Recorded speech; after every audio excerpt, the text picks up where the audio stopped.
Bien, hermanos, hoy día vamos a hablar de el arrepentimiento. El arrepentimiento es un cambio de actitud. La actitud natural de todo hombre hacia Dios es la rebeldía.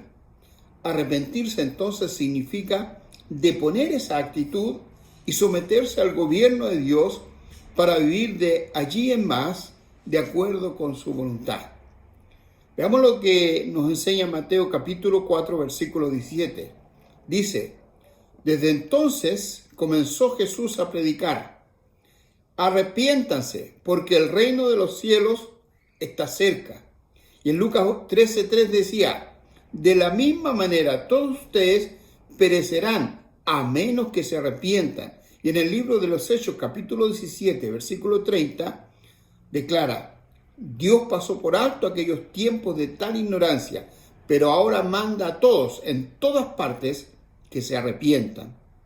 Así es que cuando Jesús comenzó su ministerio público, su primer mensaje a los hombres fue: arrepiéntanse. También fue el primer mandato dado por Pedro al concluir su predicación en el día de Pentecostés.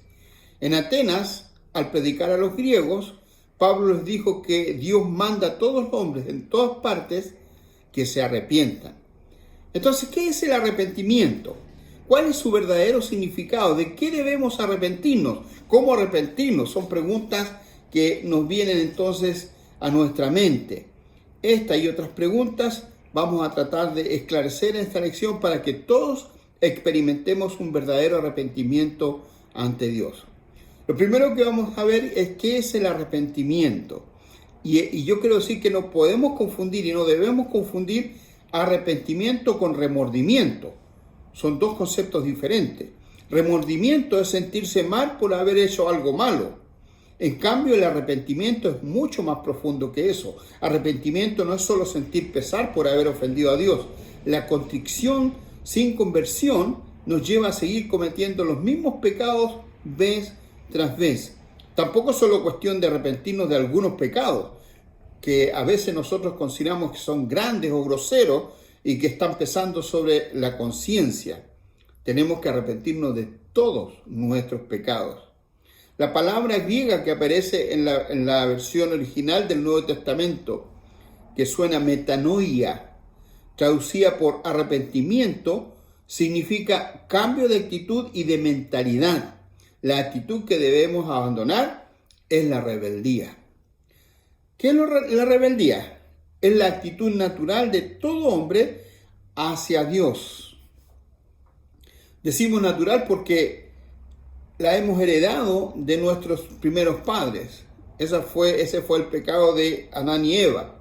¿Y qué es la rebeldía? Es el desconocimiento de una autoridad establecida legítimamente. Dios es la autoridad suprema. Adán y Eva se rebelaron en el Edén e hicieron su propia voluntad. Entonces rebeldía es vivir como uno quiere, hacer lo que le da la gana. El apóstol Pablo en Efesios capítulo 2, versículo 3, declaró lo siguiente: en ese tiempo también todos nosotros vivíamos como ellos, impulsados por nuestros deseos pecaminosos, siguiendo nuestra propia voluntad y nuestros propósitos. Como los demás, éramos por naturaleza objetos de la ira de Dios. Y este texto que estoy leyendo se refiere a nuestra naturaleza humana, pecaminosa. En otras versiones de la Biblia se usa la palabra carne. Todos por naturaleza somos rebeldes hacia Dios y tenemos un corazón orgulloso y egoísta. Queremos hacer lo que nos parece. Queremos ser libres y vivir a nuestra manera. No queremos que nadie nos mande, nos diga lo que debemos hacer. Esa actitud de rebeldía e independencia es nuestro mayor pecado y el que genera todos los otros pecados que nosotros cometemos. ¿Por qué la gente engaña, trata mal a su prójimo? ¿Por qué la gente roba, insulta? ¿Por qué no perdona? ¿Por qué cae en adulterio? Etcétera, cualquier pecado, porque hace su propia voluntad y no la voluntad de Dios. Y esto es rebeldía. La rebeldía es la raíz y la causa de los actos pecaminosos que nosotros cometemos.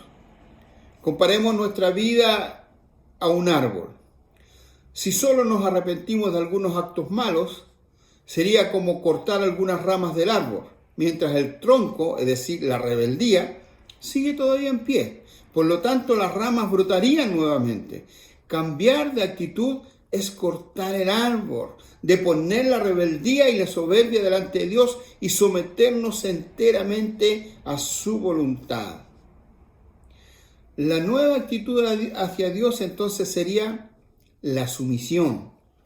Dice en Mateo capítulo 11, versículo 29, carguen con mi yugo y aprendan de mí, pues yo soy apacible y humilde de corazón y encontrarán descanso para sus almas. Esto lo declaró Jesucristo. Estas son palabras dichas por Él. Cargar con su yugo significa sujetarnos a Él para vivir obedientes y sumisos a Él en todo. Antes vivíamos como queríamos, pero ahora nos comprometemos a vivir como Cristo quiere y adoptamos entonces una nueva actitud. Recibimos un nuevo corazón manso y humilde y lo único que queremos es hacer la voluntad de Dios. Ante el gobierno de Dios solo existen dos posturas: rebelión o sujeción. ¿Vivo como yo quiero o vivo como Él quiere? Arrepentirse entonces significa pasar de la primera a la segunda posición. Otro aspecto del arrepentimiento: renunciar a Satanás y al reino de las tinieblas y entregarse a Jesucristo y su gobierno. En Colosenses capítulo 1, versículo 13, Pablo declaró: Él, refiriéndose a Dios, nos libró del dominio de la oscuridad y nos trasladó al reino de su amado Hijo. En este mundo, según el orden espiritual, hay solo dos reinos. Desde la caída de Adán, todos nacemos en el reino de las tinieblas, cuyo príncipe es Satanás. Junto a sus demonios, él engaña, domina y opera en todos para arruinarnos y destruirnos. El arrepentimiento es que renunciamos a Satanás, renunciamos a seguir pecando y a vivir como queremos. Entonces rechazamos las mentiras y el engaño del maligno y nos entregamos a Jesucristo para que Él gobierne nuestras vidas. No se olvide usted que fuimos trasladados del reino de las tinieblas, que hay oscuridad, al reino de la luz, donde vive y reina Jesucristo. En Marcos capítulo 8, versículos 34 y 35 dice: entonces llamó a la multitud y a sus discípulos. Si alguien quiere ser mi discípulo, les dijo, que se niegue a sí mismo, lleve su cruz y me siga. Porque todo el que quiera salvar su vida, la perderá. Pero el que pierda su vida por mi causa y por el evangelio, la salvará. Por la naturaleza egoísta del corazón, todos hemos desarrollado un estilo de vida egocéntrico. Es decir, que yo soy el centro de mi pequeño mundo. Todo lo que hago es para mí. Vivir, estudiar, trabajar, ganar dinero, tener familia, descansar, etcétera, etcétera, etcétera. Todos mis esfuerzos se orientan hacia mí mismo.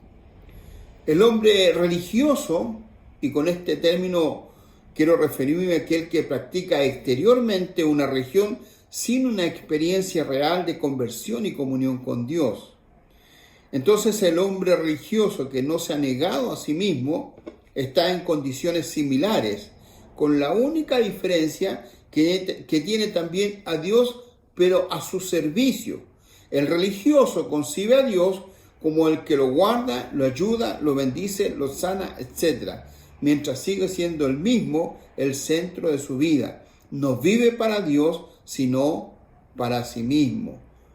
Negarme a mí mismo significa renunciar a ser yo el centro de mi vida. Es decir, no al egoísmo de mi corazón y no al vivir para mí mismo. Ya no seré el centro de mi vida, sino Cristo será el centro de mi vida. Ya no viviré para mí mismo, sino viviré para Él y por Él. Yo estaré a su servicio, no Él a mi servicio. Cristo dijo, el que pierda su vida por mi causa y por el Evangelio, la salvará. Si trabajo, será para Él. Si consigo y tengo una familia, si estudio, si descanso, si gano dinero, etc., todo lo haré para Cristo Jesús.